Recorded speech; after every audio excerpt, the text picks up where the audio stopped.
Hello, welcome to the second BDP podcast series called Design for Inclusion.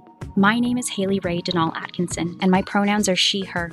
I identify as a biracial, mixed black and white, able cisgender woman, and I'm an accessibility specialist working with Human Space, an inclusive design consultancy of BDP's Toronto studio. In this series, we discuss topics related to designing for a more inclusive world, from exploring gender equity through our buildings and public spaces, to design that reflects race, color, and culture in the built environment, and how to design a hybrid and inclusive workplace. Why build barriers to accessibility when you can design for inclusion? Welcome to the conversation.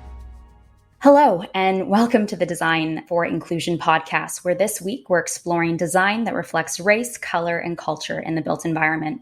We'll discuss how we can challenge default norms and NIMBYism, and we'll also welcome the unique experiences of our panel as we explore solutions to uphold the social determinants of health and tools to create inclusive narratives and visualizations contributing to the realization of inclusive spaces for all.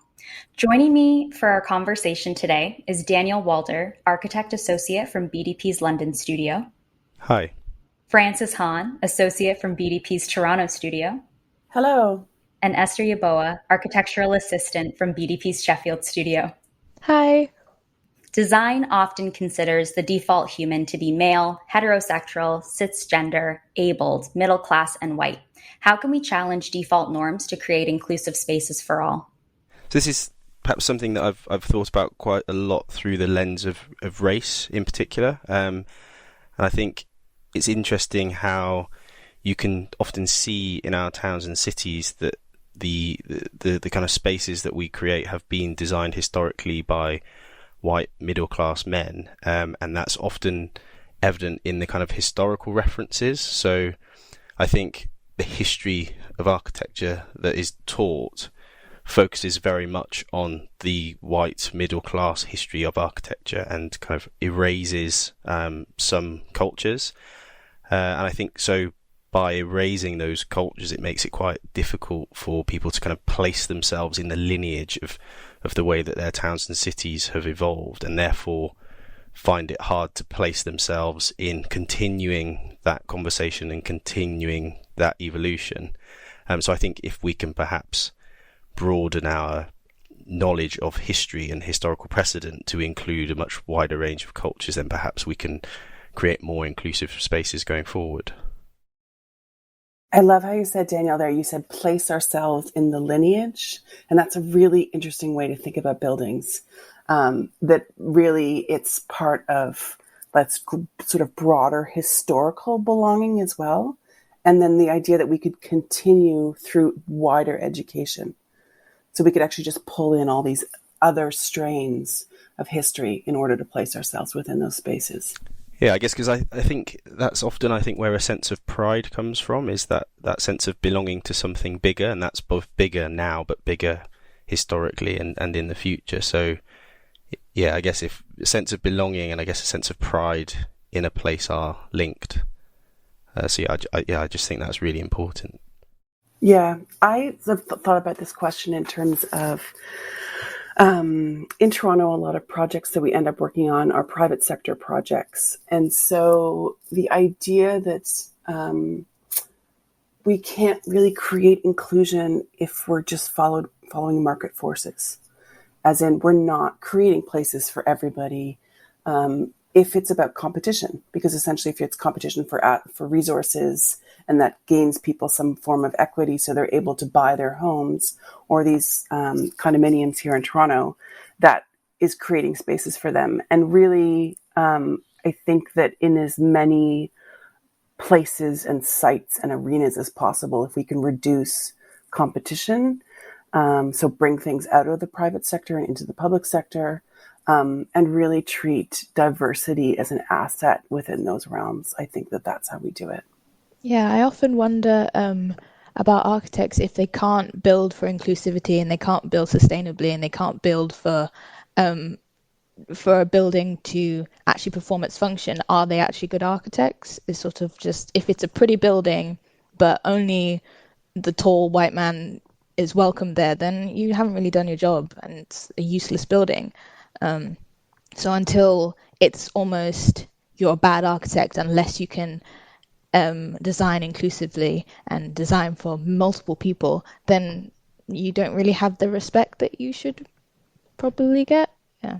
I guess in a way it's important to recognise that we as designers can only really design through our own lens, and it's only with lots of conversations as part of the design process and a like genuine kind of listening that you can then kind of connect with others. So I guess it's important not to kind of pretend to be something we're not, and actually just accept that you can only design from your own perspective, and you can kind of listen and really kind of engage with people in the process and to create more inclusive spaces.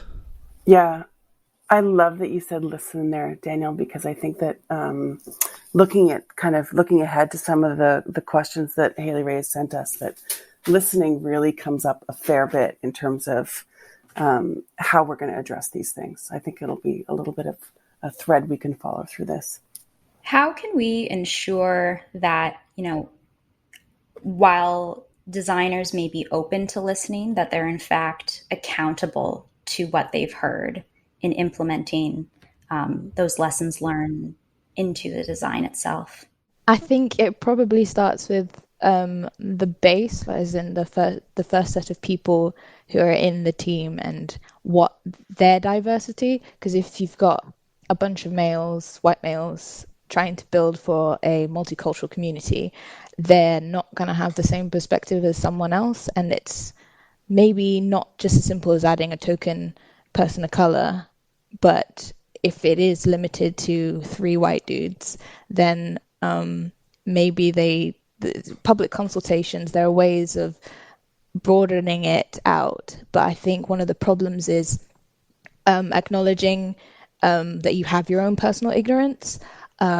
Architects, I think, often are wonderfully arrogant in that they think that they can bring real change, and sometimes that's not their idea of change is not always what's appropriate.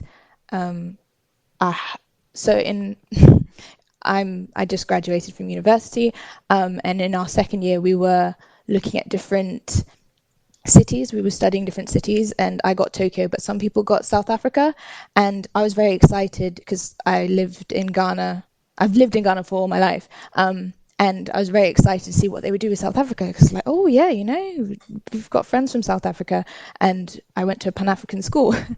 And it was very much how I thought, I suppose, it would be, slightly scathing, slightly dismissive of the history and the role that certain things, political things, would provide that sort of perspective. So they almost completely ignored the role that apartheid would have had in dividing up different plots of land, and how that would develop Cape Town itself. And it was very interesting that they did not take on that at all. And of course, their response was then to bring modernization, bring change, and improve it, when it's not really the response you should probably get from it. It was just slightly tone deaf. And I think that's often, if you don't ask any questions and if you don't talk to anyone else outside of your group of people, the responses you're going to get, it's going to be so shallow, it's going to be irrelevant. I agree with that. I think that it's so easy, in all of our lives, to take the easy road, and that easy road can be a design solution, and then it's not really a solution, as you said before. In so many ways, it's about tackling the really hard things and the hard conversations. It's hard to design when you have so many people to think of. It's hard to design when you're thinking about the people that aren't in the room. You're not just pleasing the 2 clients you have with you, but you're acknowledging everybody that's involved, as well as those people's ancestors. That's hard. And I think that in some design processes I've been in, sometimes those client meetings feel like rubber stamp meetings, that we're really just there to check off a box and then we're moving on. And then I've been involved with other processes where we have a meeting and the project does not move forward because we did not get that consensus in the room that we needed. And so we have another meeting, and it is so incredibly slow to design for everybody. And in terms of a service-based business where we're talking about fees, it's very difficult to want to approach that and to approach it seriously and meaningfully. I think it's really interesting there that you referred to the voices that aren't in the room, because I think often on a project you'll hear people say things like, "Oh, we've got lots of well-heeled clients in this residents in this area that we need to kind of consider in the design process," and they mean kind of wealthier residents. And I, in that situation, sometimes think, well, what about the not so well-heeled residents? Do we not care about their voices? Mm-hmm. But I think often what they mean is that there are going to be some wealthier people around with louder voices, more time to dedicate to public consultation, etc., and that can make things quite difficult. So I think we have a responsibility to, as you say, represent the voices, or try to find ways of reaching the people who aren't in the room, yes. And kind of broaden out the range of voices that we're hearing during a design process. Because otherwise, you just design through a very specific lens. Some people are ignored, and then that can have terrible consequences for those communities. Yes. And in some ways it makes our jobs easier if we ignore the people that aren't in the room, because then we can get the approval that we need to move forward. We can make our projects successful. But if we go back to Esther's earlier statement about, is it really successful if it's not designing for everybody, then in the long run, we're failing. And it's better to kind of tackle those hard things at every point. I'm going to use the idea of public consultation, which I think I've heard brought up from each of you in various ways, and the way in which we consider perhaps the limitations of our individual lenses, and the essential need to just be more open, listen, have those conversations, and move us on to the idea of NIMBY, an acronym for the phrase "not in my backyard," which is a characterization of opposition by residents to proposed developments in their local area, as well as support for strict land use regulations. How do we challenge NIMBYism during public consultation and or throughout the design process? I guess a really interesting to think about in that phrase is "not in my backyard" is kind of whose backyard is that? Because, typically there are lots of different communities, particularly in London, where we are at the moment, that are kind of living integrated with one another. So the idea that one particular group can speak on behalf of everyone and, say things like "not in my backyard" is nonsense. And it comes back to that kind of thinking about the voices that aren't represented, and making sure that the kind of attitudes towards development are much more representative and much more inclusive. So I think, NIMBYism is one of those things that very much panders to the well-heeled, louder, wealthier residents often, and then kind of has negative consequences for perhaps those that aren't quite so wealthy. Great. So I'd like to pull back and think about something, Daniel, that you said earlier about, our sense of belonging and our pride, both with recognition for our history, but also pride for our future. And thinking about the question, so gentrification, revitalization, refinancialization, and urban renewal tends to erase Black, Indigenous, and people of color. And how can we begin to think about how the inclusive design process helps to create a sense of belonging for these individuals, for these communities, in new buildings and public spaces? I mean, I would say that first of all, it comes down to the teams that are designing having better representation, and that's a very complex issue that I think in many ways you kind of sometimes you have to see it to be it. But also, what I would say, as well as the teams that are kind of designing places and spaces, there's also a question of where the money's coming from, which is often controls what is designed. So you kind of have perhaps the kind of gatekeepers, if you like, to the architectural profession and to planning, etc., that are kind of making quite important decisions about what is and what isn't designed. So I think perhaps if we have a kind of better democratization of the way things are conceived, the way things are approved, then perhaps we can include more people. I think a good example of that is what's happened in the music industry, particularly in the UK with the UK grime scene, and when you had the kind of advent of things like YouTube and people like Jamal Edwards setting up SBTV, that created a platform for lots of kind of undiscovered talent, and then that platform was kind of taken and spawned this kind of music scene that is essentially kind of black people taking responsibility for their own narratives, telling their own stories and telling it to the world. So we need our kind of own moment, our own SBTV moment, perhaps in architecture, where we have a better platform for a wider range of architects. There's always a big problem when you need money to do your job and the money comes from somewhere and that they have a certain say on how you're supposed to design, and you yourself have a responsibility to other people, and it's a sad circle that you have to sort of run round on, because your client can veto it if they say, no, I would prefer this place to be a white only place. In theory, with freedom of speech and freedom of everything, it's not implausible, but I think it's more the responsibility to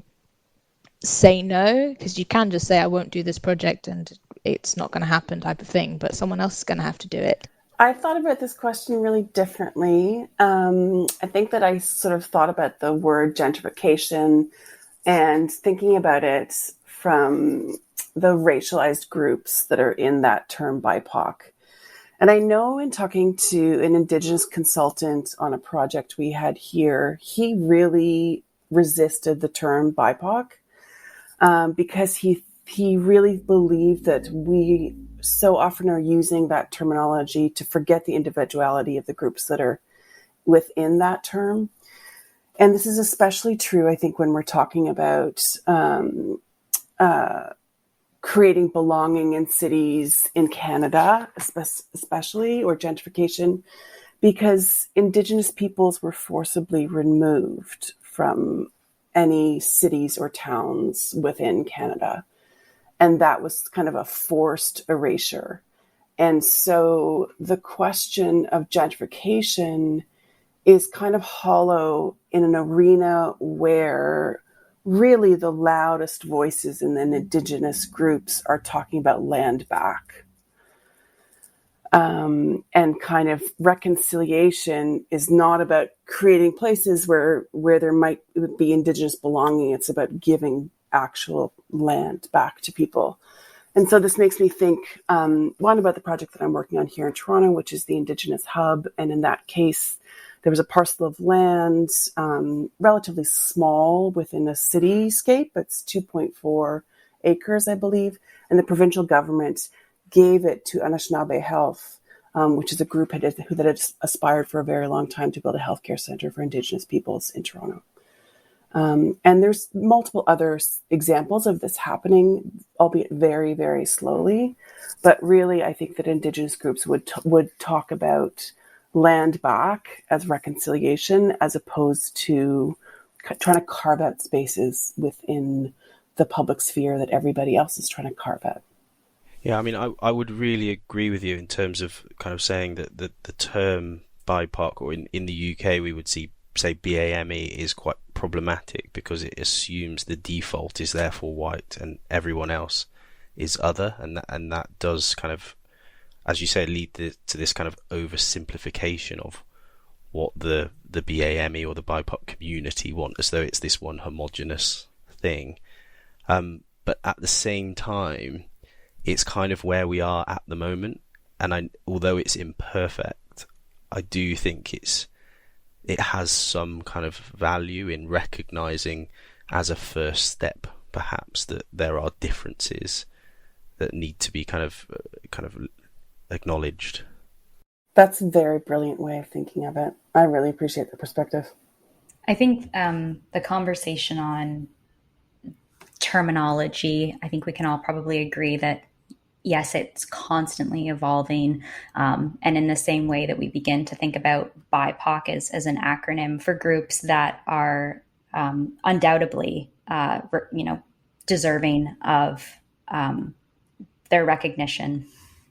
It makes me think about our conversation in the previous podcast, and the focus there on the LGBT community and the way that acronym has continuously evolved. And there's both strength in the full acronym, but there needs to be focus and attention on each of those individual parts that contribute to that collective as well. Yeah, and I know in many ways our discussion here isn't really about our acronyms, but I think that I really want to, acknowledging it is great, that is a term that is where we are now and is evolving, I think is essential to the discussion, because in many ways, the urban spheres and the landscape that we're in is also at a moment where we're all evolving. There is some level of momentum and in terms of change, and we're here to kind of move that forward a little bit faster. Just going back to something that we touched on earlier, which was to do with the money, essentially, where does the money come from, and therefore the power that has. Obviously, I think it's really important that we have to recognise that what we do as architects and designers is so rooted in the reality of the real world, the economy, etc. And you need capital in order to build things. And so I think that perhaps one of the ways in that our built environment can be more inclusive is by perhaps more kind of democratized ways of funding projects, and kind of pooling resources and kind of getting the kind of land ownership, for example. So things like community land trusts, which are essentially kind of groups of people coming together to acquire a piece of land and then keep the land and the value of that land within the group, and people come in and out, etc. It's a kind of much more democratized way of designing and developing places, and I think that then through that economic mechanism could perhaps then lead to a more inclusive places. So places like Christiania in Copenhagen is a really interesting example. And those community land trusts, are they then developed? Yeah, sorry. So you collectively kind of acquire the land, and then you can develop property on that land. I think the key is to do with how then property is then bought and sold within that, because you don't take the value of the land with you. So I think that's the key difference. So obviously when you buy a normal house, most of the value that you're buying is actually in the land. Mm-hmm. And so it's a much more kind of open and democratic way of developing places. I'm trying to think of an example here in Canada that has the same flavor of community. Because certainly when we build condominiums here, what ends up happening is that the condominium is built by a developer, everyone buys their units, and then the condominium board takes over the ownership. But it certainly does not have the same idea of community wrapped into it. It's still very much based on individual assets, which I think is problematic. And essentially extracting value from the land. Yes. By the developer. That's the key goal, isn't it, really? It's not about creating communities. Exactly. I like that it sounds similar to sort of a vernacular village typology, where it's sort of some great-grandfather owns all the land and all the family comes and lives on the land, and they take their plot for their 5 children. Their 5 children expand and have more land, and it's almost like you're going back in time to pick up on what we already knew and just using it again. I quite like that. And for me, it places the value of that place in its function as a place to live and as a community, not as an asset. The minute it becomes an asset is when it kind of, it ceases to necessarily be about community as its primary focus. And also to bring it back to what your first comment, Daniel, when you're talking about the idea of lineage, and if we're thinking about lineage in kind of a broader way, other than just kind of white male colonial for us, and we're thinking about land as ancestral and land as kin to us, not simply assets, then it absolutely makes sense that it doesn't become block 20 in an urban, and it doesn't have a number associated with it in the same way. It is a place, and it's a place that is connected in terms of everything that is on that site, right, is part of its identity. I guess a slight conflict I have in my mind thinking about land and communities in that way, though, as kind of ancestral, is what does that then mean for kind of the evolution of places and the kind of integration of different communities? So I think one of the great things about London, for example, is that it's kind of been contributed to over hundreds of years by lots of different communities that have come and gone, and so it's kind of, how do you create or keep the sense of a place whilst still allowing for that kind of diversity, that dynamic nature of the population coming and going? Yeah, and I think that certain cities achieve that, right? I think that if you look at New York or you look at LA, it certainly they all have these, they're informed by the communities that take them over in many ways. I think that Toronto doesn't necessarily have that in the same way, even though it is so multicultural, because it really is that colonial grid that is cut it up into little squares, which is so in opposition to the way that the First Nations, look at that land and have lived on that land for many thousands of years. But I think to totally disregard that in itself, it being cut up in its own little grids, is a part of the history. It's not appropriate to completely disregard it, because to say, I don't know how to phrase this, but history, good or bad, is still history, and it gives the place a sense of space, or it gives a city a sense of place. In the coastal cities of Ghana, it's all colonial buildings and it's all colonial castles and things like that, and it's very much its own identity. And sure, it was slave castles and it has its own very negative history. It still is. You can't look at it and say it's anywhere else. It is Cape Coast of Ghana. It's got its identity, even though it's a negative one. And I think moving forward, it's the balance between respecting history and not condoning it, because history has shown itself to be terrible. We are terrible human beings most of the time, and history has always proven that.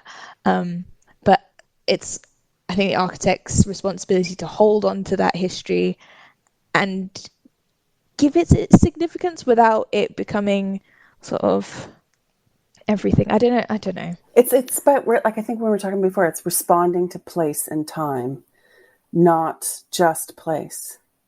So we're thinking about where we're at the moment, where we're heading towards. And in many ways, we're doing that kind of visionary reaching towards maybe the direction we want to turn history in, rather than just staying rooted in the block that we're stuck in right now. Using what you've said, Frances, about responding to place and time, and as designers having the capacity to inform both our present and responding to the times, as well as sort of informing the future through our built form, as well as the narratives and visualizations that go along with those built forms. I'd like to ask, how do inclusive narratives and visualizations contribute to the realization of those inclusive built environments in the present and into the future? And perhaps what tools have we used to help respond to that? I think that's a really tricky question because, and I'm kind of reflecting on this. I think perhaps the reason for that is because in my own work, I don't think the narratives necessarily have been particularly inclusive. So I can think of very few examples where there has been a kind of concerted effort to listen and to kind of respond to the narratives of a diverse community in the designs and in the way that designs are represented. So I think perhaps architecture and design in the UK is still a very white dominated space. So from my perspective, it's quite difficult to kind of think of any examples where there's been kind of a successful kind of inclusion of a more diverse narrative. So Vicky Casey from our Sheffield office helped set up BDP's people library, and it's simple as a concept. It's Illustrator sort of placeholders of people of various colors, various shapes, sizes, ability, and it's just an Illustrator document, and the whole concept's got like a whole document stating that it's important to, even in the images that you send out to clients, to encourage that it's not just white people in a line sort of smiling at the camera, but that it gives importance to a more diverse community, even if the community isn't necessarily that diverse. We're in England, and some cities in England aren't the most diverse that we're even designing for, but it's more giving the opportunity for it to be a place for other people, a place for everyone. And I quite like it. I very much like using it. It's a very helpful tool, but it's a small intervention, but it's also a very big one, because it feels very simple, but it has a great impact in sort of everything that you're putting out. This is the first visual that you see. It's got everyone in the front, everyone's smiling or not smiling. It doesn't really matter. It's just that everybody is represented, and it's good. Yeah, I've had a chance to look at that library too, and it is amazing how small a step, but how large an impact it has, or it can have. And in so many ways, as designers, what we're doing is we are creating the narrative. Our clients will come to us and they'll give us some statistics and they'll tell us who the demographic is, maybe. And then our job is to create the narrative of the space. And it's so important to get into that narrative all the possible people that might ever use this space. And we are so adamant to include wherever possible. We quite often work with external 3D visualization firms, quite often that are based overseas. And what we get back is these renderings that have, very white, very hetero, very able-bodied people in them. And we are pushing back to them and saying, no, we want someone who's differently abled. We want some tones of skin. We want something else. And which is so interesting because that is someone from another place that would also be racialized in this environment, feeding back to us what they think that we want. And we're saying, to take that step and say, no, include yourself here, as well as everyone else that might use the space. And which kind of gives you a sense that we've swung so far to one end, and really to bring the narrative back to that lovely, optimistic and hopeful one, where we really are creating these spaces that are for everybody, not only in the beautiful picture, but in the function and the use and the sense of belonging.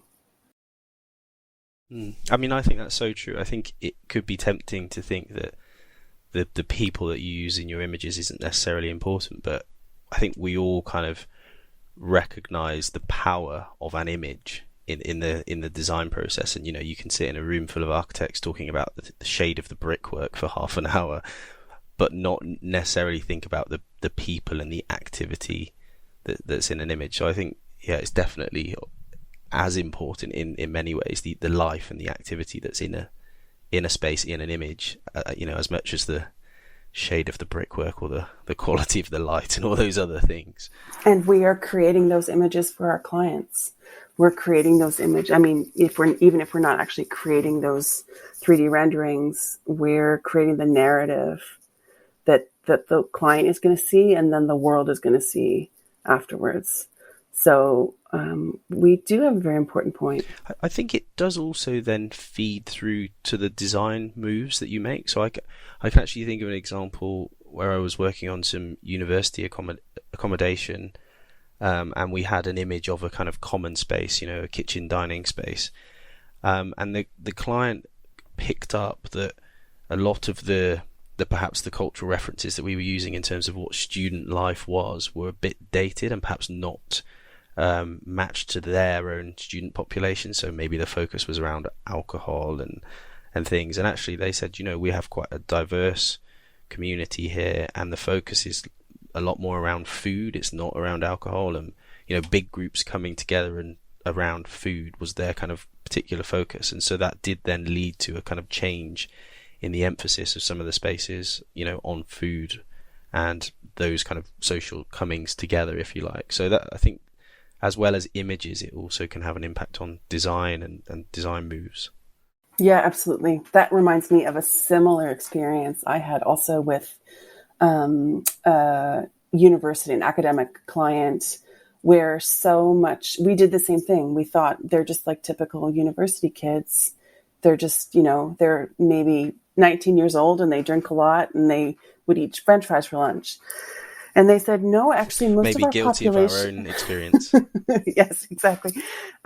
Much of the population is actually young married mothers who are leaving their kids with relatives or in care for the day, and they're bringing their food with them. They're not buying food. We actually need like a bank of 25 microwaves so people can heat up their food. And really the experience in this kind of shared eating space is bringing together your own food and sitting with a group and sort of enjoying the food, which was, again, like we'd brought this assumption to the table and our client was educating us. I guess there's perhaps a kind of a generational shift as well there. So not only thinking about different communities that we're designing for in terms of, culture and race and religion and all those other things, but also just age. And I guess I've kind of growing to terms with the fact that I'm no longer a young person.